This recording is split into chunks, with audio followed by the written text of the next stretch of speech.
Y'en a marre.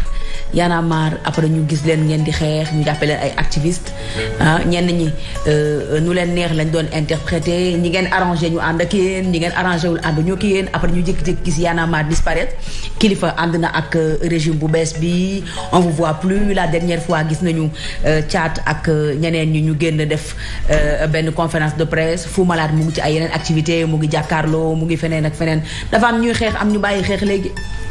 man maa ngi Y'en a marre toujours. occupé naa fa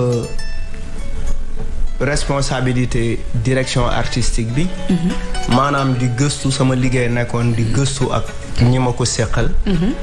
naka la ñuy créer ay jumtuwaay jaarale ko ci art pour sensibiliser nit ñi ñu dem jëli seeni carte pour def ay single pour nit ñi intéressé wu ci li nga xamante ne mooy la gouvernance et la transparence le mouvement Y'en a marre tey li ma ci bëgg a wax mooy c'est le mouvement et je vais te dire que c'est le mouvement des mouvements mouvement la boo xamante ne fi mu nekk fa la nekk ci ay principe parce que dafa juddu ne bëgguma nekk parti politique bëgguma nekk société civile classique bëgguma far fenn ñu am une coordination de Fadel Barro bu mucc ayib bu am solo mu liggéey ci lu am solo ba Macky Sall yegsi au pouvoir bi Macky yegsee au pouvoir Macky avant muy yegsi dara ànd ak yéen di xeex place de l'Obélisque ak feneen ak feneen c'est-à-dire loolu tous les opposants l'ont fait avec merci Cheikh Anta tous les opposants l'ont fait avec Y'en a marre opposant bu nekk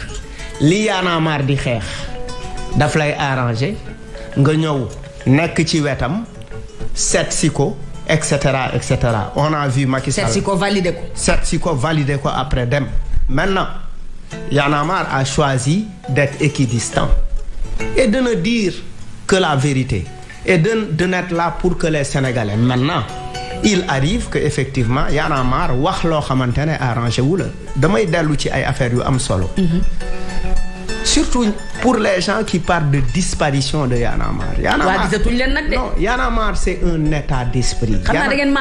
Non, Y'en a marre ne disparaîtra pas et ne peut pas disparaître. C'est un esprit. Mais on ne vous voit plus. Non, oui, xam nga bu fekkee yaa ngi gis Bougane di indigné wu wala ay nit ci réseaux sociaux yi di naan lii dox na lii doxul lii d'accorduñ ci lii war na demee noonu c'est un esprit que Y'en a marre a insufflé.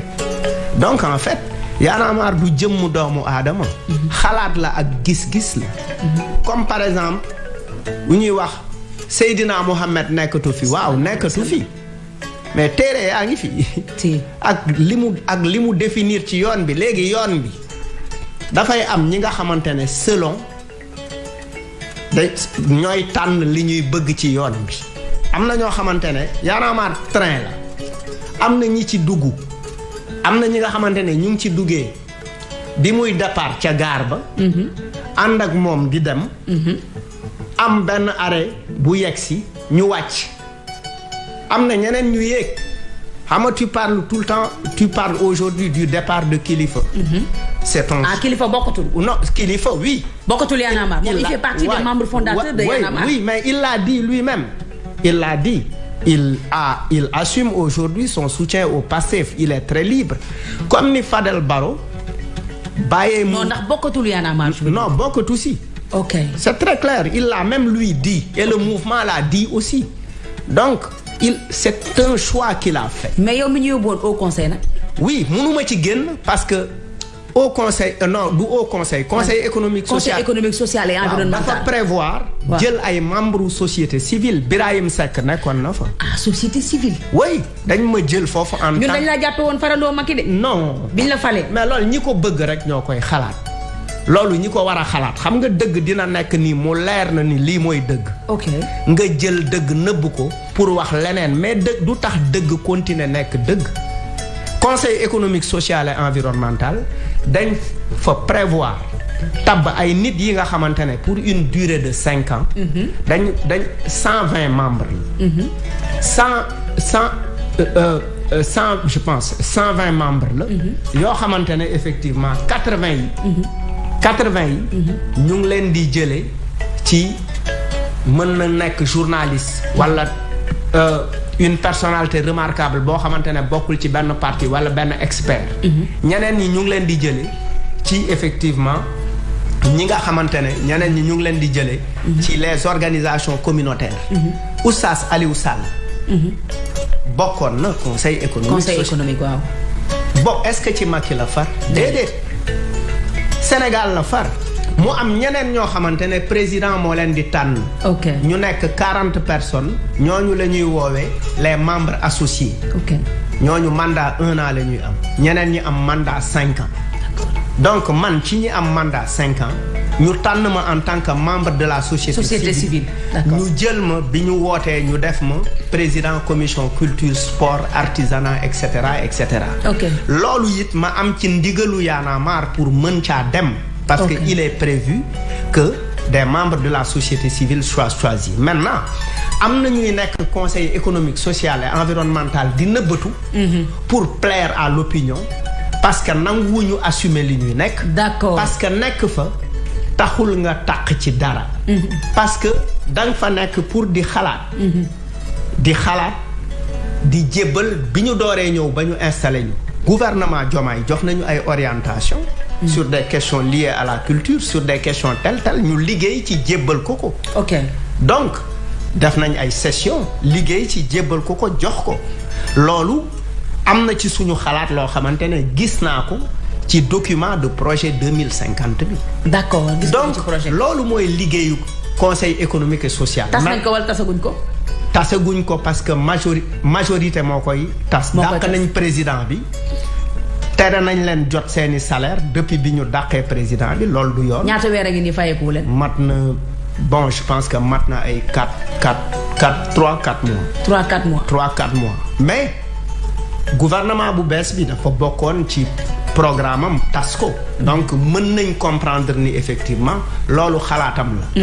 loolu xalaatam la xëy na aussi. bu ko tasee dina ko soppi jox ko beneen tur. su boobaa aussi dinañ génn ne leen yéen a ne woon na ngeen koy tas munu leen ko tas tuddee ko neneen. munoo jël Ali Mandione na Ali Mandione nañ ko fi jëlee. mais nga indiwaat Ali Mandione ci beneen tur. tuddee ko Penda Diop. par exemple donc en fait c'est comme ça donc en fait ñiy wax. journalistes yi xam nañ ni conseil économique social et environnemental loolu mooy noonu lay doxe te noonu la mës a doxe te mi ngi exister depuis 1961. liggéey na ci PSE bi. ñi fi nekkoon Birahim Seck bi muy. c'est un exemple Birahim Seck bi muy nekk conseil économique social et environnemental.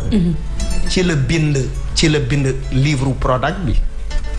taxul ñu dàq ko fa ak problème yi amoon yëpp. ak problème yi amoon. donc et ça c'était bien parce que il l'a fait pour continuer à dire aux gens être dans cette institution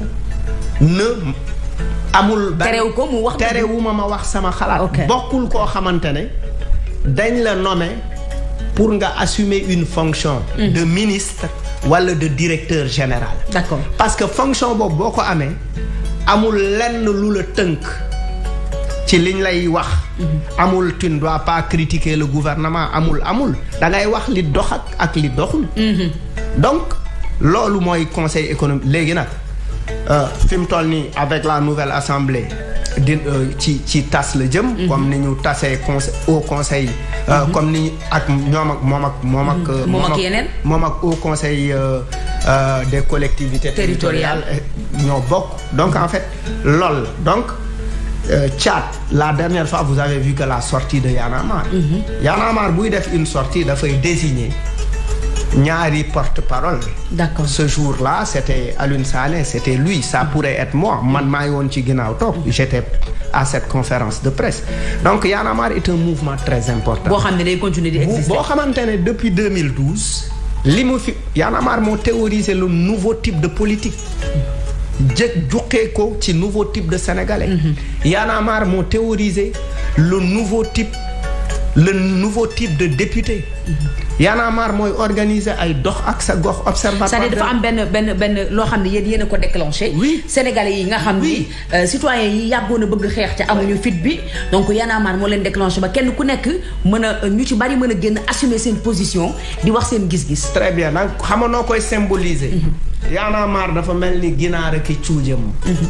Y'en a marre dafa ñëw nen bi ok ñii mayonnaise ñii omelette ñii baxal waaw boof cuuj yi waaw ñu judd yenn cuuj yi tayaree ji nañ ci restaurant yi c'est vrai ñu def leen poulet braisé dëgg la yeneen nen yi tojul gars yi def nañ leen ay nenu baxal